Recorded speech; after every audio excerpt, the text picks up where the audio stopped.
Tēnā tātou katoa, good evening. A year on from Cyclone Gabrielle, a memorial has been unveiled in West Auckland to honour the two volunteer firefighters who lost their lives in Muriwai while trying to help others. Dave Van Zwanenberg and Craig Stevens became trapped under a slip that took out a property battered by the storm.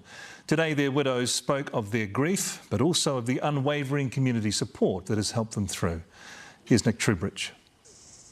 In front of a flag at half-mast, they gathered and remembered two of their own. As the bush grows on the cliffs to hide the scars of the evening, I hope we too can heal, come to peace with what eventuated. This is where it all went terribly wrong when Gabrielle made landfall in Muriwai this time last year. When the hillside hurtled towards the road, Dave Van Zwanenberg and Craig Stevens were buried. One of the rocks that hurtled down these hillsides, now a tribute to these local heroes. And behind it, a place to stand, to look out, to spin a yarn about Dave and Craig. It will forever break my heart that George and Zara did not have the time they should have had with their outstanding father. But I will make sure they know what an incredibly caring and capable man he was and how devoted he was to them. A father to be exceptionally proud of. Craig Stevens went home to check on his family that night. Wife Lucy told him she loved him. He left and never returned. We heard about more properties slipping, then the power went out. I tried to call Craig to ask what we should do, as he was always so calm and clear thinking under pressure, but his phone was just going to voicemail. I now know that he'd been caught in the landslide. Craig was eventually found alive, but critical.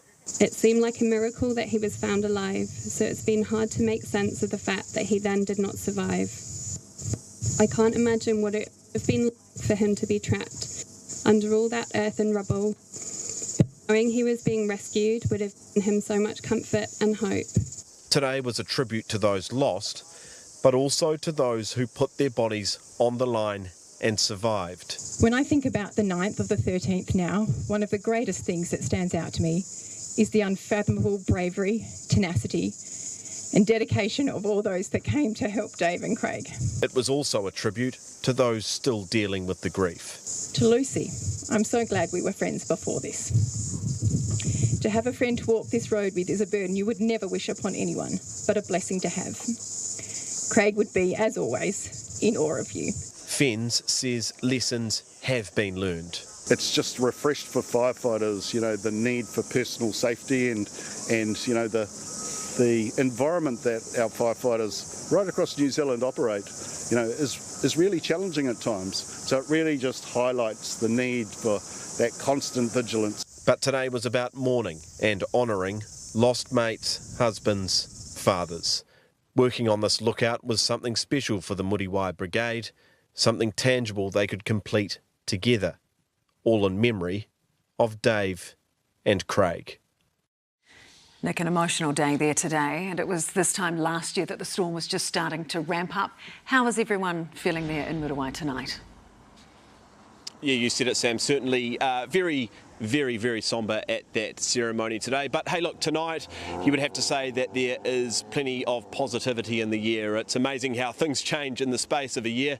The sun's in the sky. I can smell, sounds like sausages ready behind me here at the Muriwai Fire Station. Certainly lots of lessons about how Fens responded that day, and certainly equipment has come up, whether they were properly equipped, and training for staff. That'll all come out in the wash, of course. Also plenty of issues still around categorisation and that process. We will bring you more on that tomorrow, but tonight certainly a time to reflect and certainly more positive than this time last year. Sam. Ngā mihi, Nick. Thanks so much.